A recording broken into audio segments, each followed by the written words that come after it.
Mock संकल्प में आप सभी का स्वागत है। ये जो क्वेश्चन है टाइम, स्पीड और डिस्टेंस का सब बहुत ही फेमस क्वेश्चन है।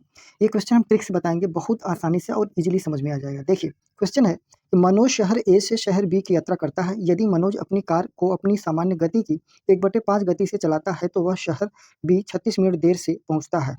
याद कीजिए कि यदि मनोज अपनी सामान्य गति से चलाता, तो उसे शहर ए से बी की यात्रा करने में कितना समय यानी मिनटों में लगता? कितना समय लगता?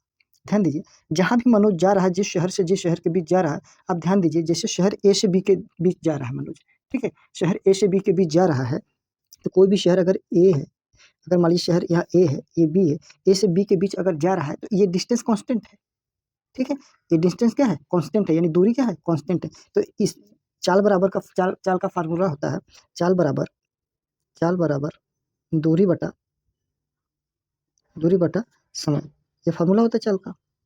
तो दूरी जो है वो कांस्टेंट है। अगर दूरी कांस्टेंट है, तो जो चाल चाल होगा जो चाल होगा, चाल प्रोपोर्शनल होगा 1 बटा समय के।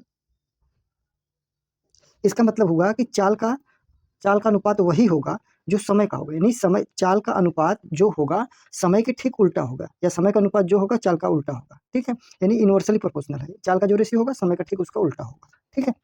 तो देखिए चाल इसका कितना है? चाल यानी स्पीड को हम एस लिख रहे हैं, ठीक है?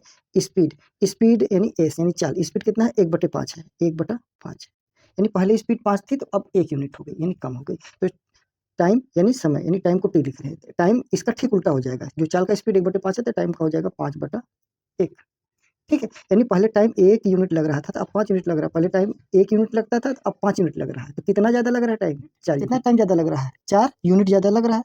4 यूनिट ज़्यादा लग रहा है। सवाल में कह रहा है कि 36 मिनट ज़्यादा लग रहा है, यानी देरी से पहुँच रहा है, तो 4 की वैल्यू 36 हो जाएगा। तो 1 यूनिट की वैल्यू, अगर 1 यूनिट की वैल्यू हम यहाँ से निकाल लेंगे, 1 यूनिट की वैल्यू कितनी हो जाएगा? 36/4 यानी 4 एकम 4, 4 9 36, यानी 1 यूनिट की वैल्यू 9 हो जाएगा। तो पूछ रहा है कि ए से बी की यात्रा करने में कितना समय लगता है?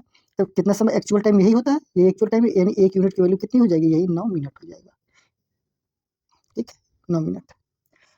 तो अगर आज का टॉपिक आपको थोड़ा-सा भी यूज़फुल लगा हो, तो वीडियो को लाइक करें और चैनल पर अगर नए हैं तो सब्सक्राइब करें। Thank you for watching.